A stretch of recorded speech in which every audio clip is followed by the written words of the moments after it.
Hello, y'all. It is Brian here from the Chung and Lou podcast. Going to be talking about credit cards. That is my passion for me personally, is that, and also kind of being a coaster enthusiast. So I guess I am a credit card slash coaster enthusiast. The three C's, right? Credit card and coaster, right? I don't know. I'm pretty stupid right there. But in the same format, going to be freestyling like we do in our podcast. And when we freestyle in the podcast, we really mean it. We are not kidding at all. We sometimes we just click the record button and just talk about whatever. And for the most part, we do a pretty good job. I like the thing, and hope you guys do find it entertaining, enjoyable as much as possible. Just trying to talk about fun things, and hopefully we can help you guys in life a little bit or make it entertaining, because this world's always been ups and downs, as you all know, not maybe in your personal life, in just in the world in general, but we try to talk about as much positive things as much as possible, and hopefully we're doing a decent job at that for you guys. So that's all I can say. But in this one, freestyling as always, we're going to be doing that. That's like the theme of this whole Chung and Loop podcast, is just freestyling and talking what comes in our mind. No filter. That is what our motto is, from any pages that you see on social media and on YouTube. No filter, just anything that comes into our mind. And that's really what happens in the podcast when you hear the episodes. But in this one, going to be talking about more credit cards, going to be talking about the Chase Trifecta, but not going to be talking about it in the sense what goes on, the intricacies of the Chase Trifecta. You guys know what happens into it in terms of the multipliers. I won't be talking about the dining, travel, all that stuff. I think you guys know, if you are a credit card person that has been trying to get into the game, you guys know the general idea on the multipliers, so I won't be going over that, but just going to be trying to go over what I've been able to do with the Chase Trifecta and how it's able to give me quote unquote free travel. I don't want to say free travel completely, because sometimes you have taxes and fees, although stuff for like Hyatt, I have been able to stay for free because they don't have any resort fees or anything like that, which is pretty cool right there. And let's just get into it. So credit cards, Chase Trifecta, the Freedom Flex, Freedom Unlimited, and Sapphire Preferred. These two are your main earners. This one can also be an earner as well, but this is the one that unlocks the key to transferring all your points to certain hotel partners and airline partners. For me personally, I definitely use Hyatt. Everybody uses that. If you're in a Chase Trifecta, that's the most popular partner to use for the hotel chains. It's better than any program that anybody else has been using. Marriott, sometimes you can get a little bit of value, but the value is very devalued. Hilton, the same thing too. They have a lot of hotel places, but at the same time they're being devalued as well. Hyatt so far has been doing a really good job on being able to get easy value without a lot of thinking. That's what I love about Hyatt. For the most part, it's very easy to get at least 2 cents a point per stay at a Hyatt hotel than you would at a Marriott. That's, according to the points guys, 0.84 cents a point. Hilton's about 0.5, 0.6 cents from what I remember. And I mean, that's kind of hard to find redemption values there. And Hyatt has an award chart, so it's a little bit easier to understand, and you know the points that you need in order to have a night at a Hyatt stay in hotel. The only con about the Hyatt hotel program is there's not that many locations across the United States. You kind of have to go to a big city, more urban city, to find a location, but I'm willing to sacrifice that a little bit if it meant to get very high value for your points and not being able to burn your points that easily just because of one night. Like, for example, went to King's Dominion with family, stayed 2 nights in Virginia, and was able to redeem 2 Hyatt nights for 5,000 points each, for a total of 10K for the whole stay, which was amazing right there. I mean, to only use 10K for 2 nights at a category 1, I know, category 1, I'm not really the guy to look for like Zaleras or Zivas or anything like that. Category 6, 7s, I'm more of a guy, especially for hotels, to look for a place that's decent, that's nice, that has kind of free breakfast, and Hyatt really fits that, I guess, profile perfectly. So, always give respect to them. Hopefully they don't devalue their program anytime soon, but we'll see what that in a few years, if they ever do that. They did a little bit a few months ago where they upped up some of the category 4s to category 5s. That's a little bit disappointing, but hey, it doesn't affect me too much. I mostly stay at category 1s and category 2s because I'm more of an economical guy in terms of hotels. As long as I have a place to sleep, I'm all good, right? And for the most part, that's what I've been using my Chase points for.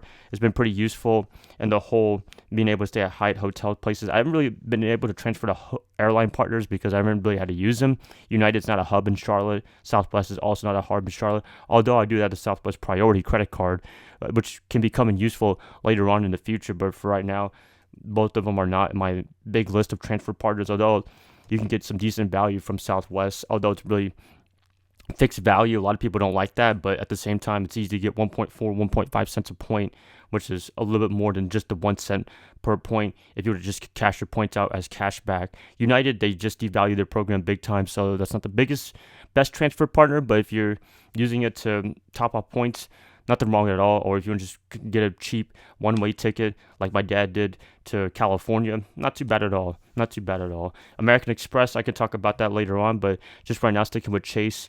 First card I ever got, the travel card, Chase Sapphire Preferred. My brother, he recommended to me. They had $100,000 bonus point, or I should say 100,000 point offer during the COVID pandemic, and that has been very, very helpful in getting 100,000 points. I mean, you'll never ever see that ever again. The highest offer I've seen was 80,000 publicly, but other than that, 100,000 just doesn't happen too often.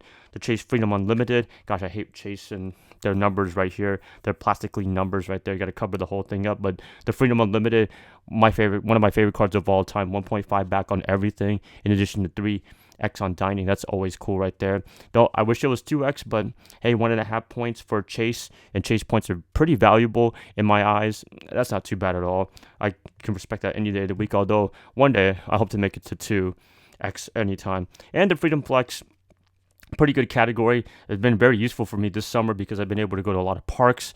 I've been able to fill up gas. It's very useful there. The only problem with this is it's a MasterCard, so I can't use this at Costco.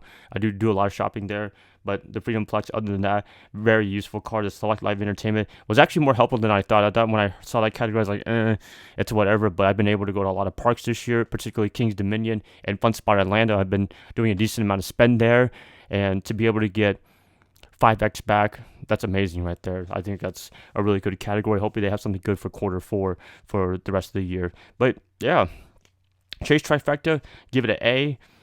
Big positives, easy to use, very low annual fee. The Sapphire Preferred is only $95, and it locks to transfer partners, which I love to do. It's pretty fun to do a little bit of research and see if I can get more than one set of point. Other pros, it can be used for everyday spending, 1.5 back on everything.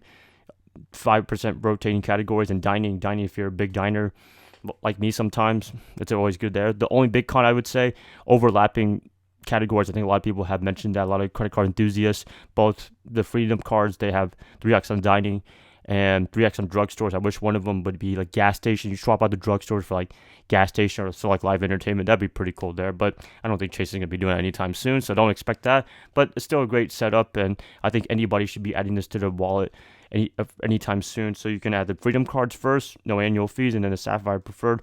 Finish that one off, and boom, you got yourself a Chase Trifecta, and you can transfer your points to Hyatt. All the other great programs like British Airways for American Airlines, for their partners, Air France, I believe, for Delta, and Virgin Atlantic for Delta as well. That's pretty useful right there. Also, transfer to JetBlue, which is very useful there because the good thing with Chase is that they don't charge you an excise tax fee to transfer to U.S. carriers, not like American Express, because when you transfer points from Amex to Delta, they do charge you for that, which is whatever, but it's a little price to pay to be able to transfer to Delta Sky Miles, but it is what it is. But so far, love this setup, and hopefully if you guys haven't thought about getting into the travel game, or you want to get into the travel game, I'd recommend these three first before anything else. And plus the 524 rule, you guys know what the 524 rule is if you're watching this. So yeah, that's pretty much it, you guys. I hope you guys enjoyed this first video here. Hopefully to make more videos talking about other things, more credit cards, more issuers, also more amusement parks that I've been to, theme parks. Been to a lot this year. I could do a review on that or talk about future plans like I did a few months ago.